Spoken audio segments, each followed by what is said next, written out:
Good morning, students of class 11th. Today in our economics class, we are going to continue our chapter number 11, that is theory of supply. And our today's topic is law of supply. आज हम supply का law पढ़ेंगे. देखिए बेटा, supply का law क्या कहता है सिंपल लैंग्वेज में कि दूसरी चीज़ें कांस्टेंट रहने पर जब हमारा रिलेशनशिप अगर हम देखें between the price and the supply of a commodity, then we will find that there is a positive relationship between both of them. Means जब prices किसी commodity के increase होंगे तो supply भी increase हो जाएंगी.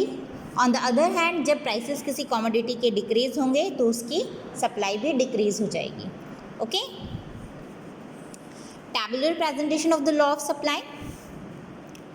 See, when price of a commodity is rupees 10, its supply is of 100 unit. When it increases to rupees 11, it will become 200, means supply will be increased up to 100 units. Now, when prices increase more with rupees 12, starting में 10 थे, फिर 11 हुए, फिर 12 हुए.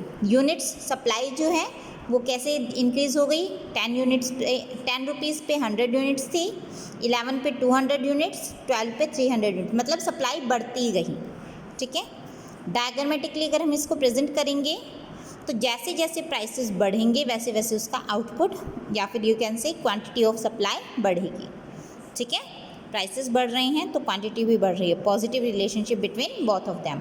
Other things remaining constant. Other things में क्या आएंगे? हमारी टेक्नोलॉजी कांस्टेंट रहेगी, income of the consumer constant रहेगी, एक्सपेक्टेशन कांस्टेंट रहेगी, रिलेटेड गुड्स के प्राइस कांस्टेंट रहेंगे. जो दूसरे जो इफेक्ट डालते हैं सप्लाई पर वो फैक्टर्स क्या रहेंगे? कांस्टेंट रहेंगे. अजम्पशंस क्या है इस लॉ की? ये लॉ कब हमारा अप्लाई होता है? when there is no change in the prices of the factors of production.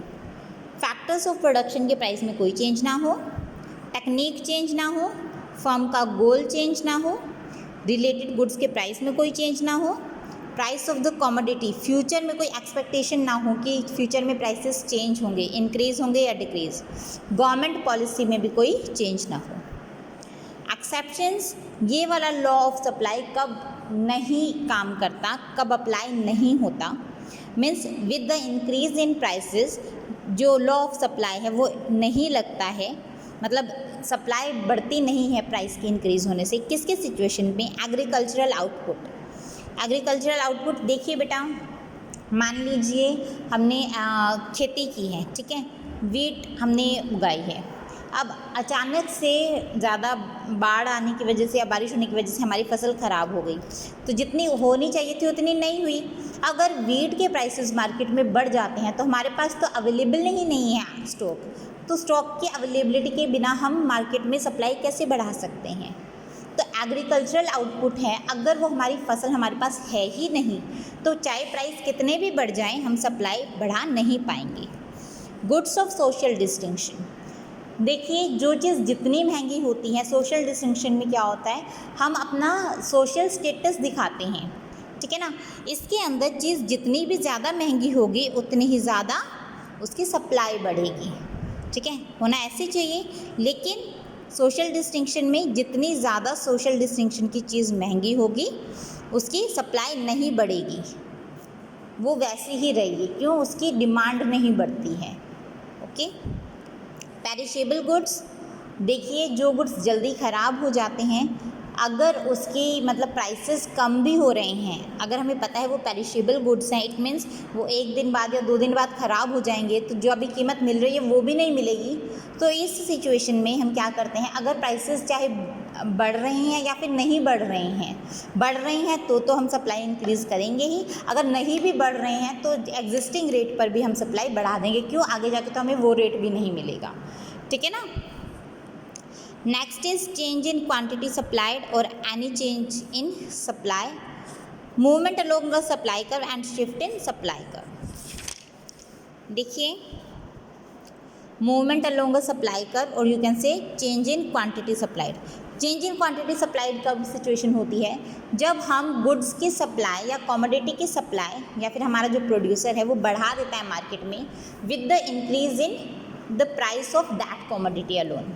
ठीक है। जब उस कमोडिटी के प्राइसेस मार्केट में बढ़ जाते हैं तो सप्लाई को बढ़ाना या उस कमोडिटी के प्राइस के कम होने पर सप्लाई को घटाना, ये क्या होती है हमारी movement along a supply curve.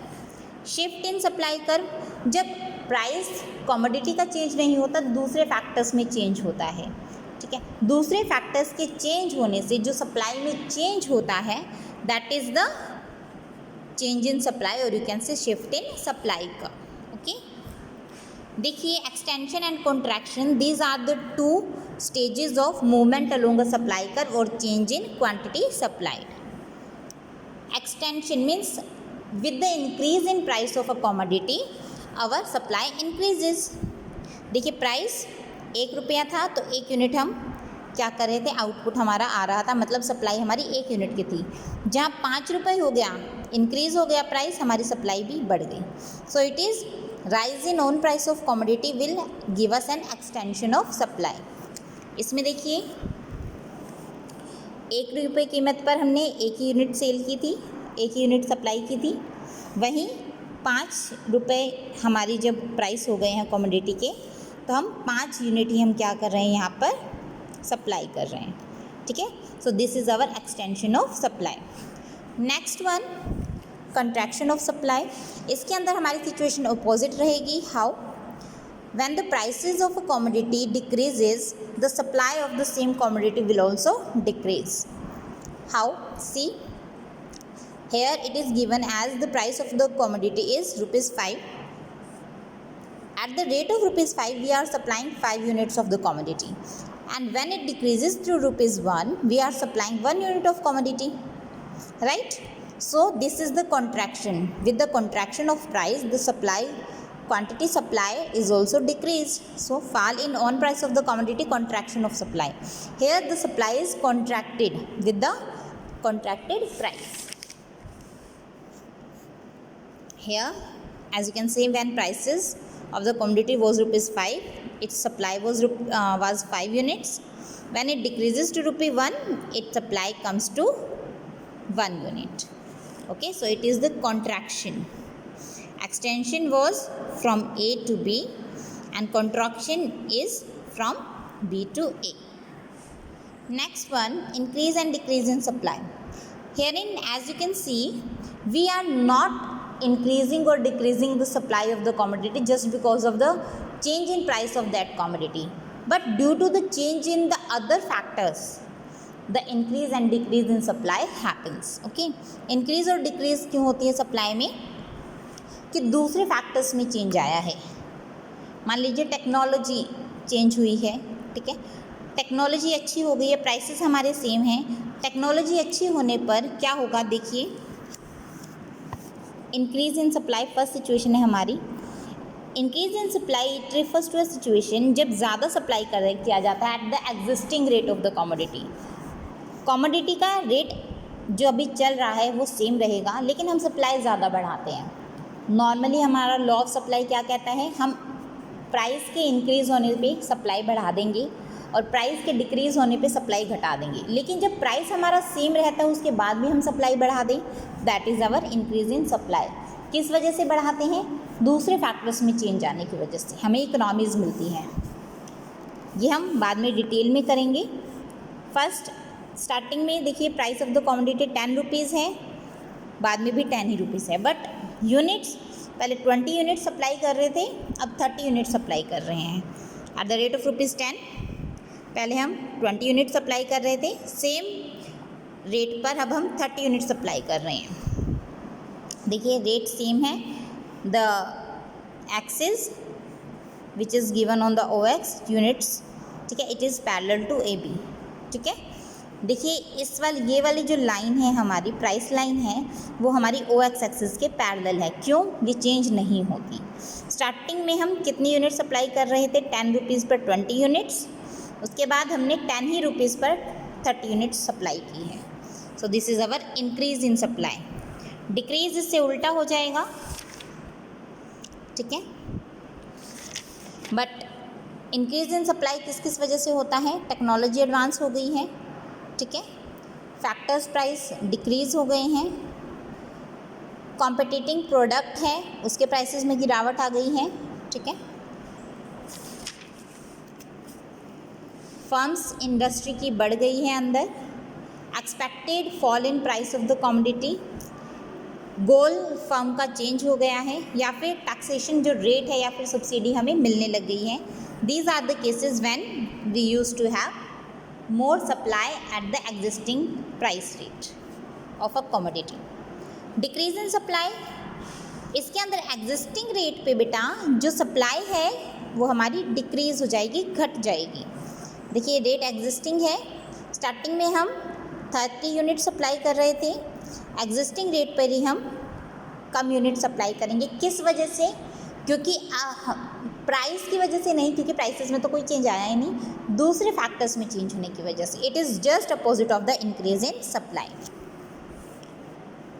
Causes, use of outdated technology, पुरानी टेक्नोलॉजी यूज़ कर रहे हैं, ठीक है. Increase in factor price, factor price बढ़ गया है. कॉम्पिटिटिंग प्रोडक्ट के प्राइस बढ़ गए हैं. नंबर ऑफ फर्म्स घट गई हैं. फ्यूचर में जाके हमें इंक्रीज्ड प्राइस पे हम सेल कर सकते हैं, तो अभी सप्लाई घटा देंगे ताकि हमारे पास ज़्यादा से ज़्यादा स्टॉक रहे. Shift in goal of the firm का गोल चेंज हो गया है. सेल्स मैक्सिमाइजेशन से अब प्रॉफिट मैक्सिमाइजेशन हो गया है. टैक्सेशन, टैक्स रेट बढ़ गया है. These are the cases when decrease in supply condition occurs. Okay, next one, here we are given with movement along the supply curve and shift in supply curve. The difference is given here, extension of supply and increase in supply, okay, and contraction of supply and decrease in supply. Mainly इनमें यही difference है कि जो हमारा movement along the supply curve है ये prices के change होने से होता है, commodity के, ये दूसरे factors के change होने से होता है. This is the main difference between both of them. Okay. How does change in technology affect supply curve of a firm. जब टेक्नोलॉजी चेंज होती है तो वो सप्लाई कर्व फर्म का कैसे अफेक्ट करती है. देखिए प्राइसेस चेंज नहीं हुए, सिर्फ टेक्नोलॉजी इम्प्रूव हुई है. अगर टेक्नोलॉजी अच्छी हो जाती है, इम्प्रूव हो जाती है, इट मीन्स अब हमें कम कॉस्ट पर ज़्यादा प्रोडक्शन मिलेगा. अब जब कम कॉस्ट पे ज़्यादा प्रोडक्शन मिल रहा है तो हम मार्केट में अपनी क्या बना देंगे, हमारे मतलब ज़्यादा प्रॉफिट हो रहा है ना. अब उस ज़्यादा से ज़्यादा प्रॉफिट को कमाने के लिए हम मार्केट में अपनी सप्लाई बढ़ा देते हैं. तो एग्जिस्टिंग रेट पर ही, रेट चेंज नहीं हुआ, हमारी सप्लाई पहले पी के थी फिर पीटी हो गई, just because of improvement technology. ठीक है. How does change in input price affect supply curve. Supply curve को इनपुट प्राइस के चेंज होने से क्या इफेक्ट होता है. इनपुट प्राइस क्या होता है हमारा, it is the price of factors of production. ठीक है. फैक्टर्स ऑफ प्रोडक्शन के प्राइस के चेंज होने से हमारा सप्लाई कर्व कहाँ कहाँ कैसे कैसे शिफ्ट करेगा. देखिए सप्लाई कर्व, अगर हमारा प्राइसेस जो इनपुट का प्राइसेस है वो डिक्रीज़ हो जाए, it will shift to the right, वो राइट की तरफ शिफ्ट करेगा. वहीं जब हमारा इनपुट के प्राइसेस डिक्रीज़ हो जाएं, हमारा लेफ़्ट की तरफ सप्लाई कर्व शिफ्ट करेगा. क्यों. देखिए जब हमारे इनपुट के प्राइसेस डिक्रीज़ हो गए, इट मीन्स हमारी कॉस्ट ऑफ प्रोडक्शन कम पड़ रही है. अब हमें ज़्यादा बेनिफिट होगा तो हम सप्लाई मार्केट में बढ़ा देंगे. क्यों, ज़्यादा प्रॉफिट कमाना है. वहीं अगर प्राइसेस जो इनपुट के हैं वो बढ़ जाते हैं तो अब हमें क्या, पहले जितना फ़ायदा हो रहा था अब उतना फ़ायदा नहीं होगा, तो सप्लाई हम घटा देंगे. ठीक है. GST and supply curve simple है, जितना ज़्यादा जीएसटी होगा उतना हम सप्लाई कम करेंगे eight the existing rate. Okay. Now subsidy and supply curve. Subsidy जितनी ज़्यादा मिलेगी सप्लाई उतनी ज़्यादा बढ़ जाएगी. क्यों, अब प्रोड्यूसर को प्रॉफिटेबल हो गया है उतना ही ज़्यादा सप्लाई करना, सब्सिडी मिल रही है उसको.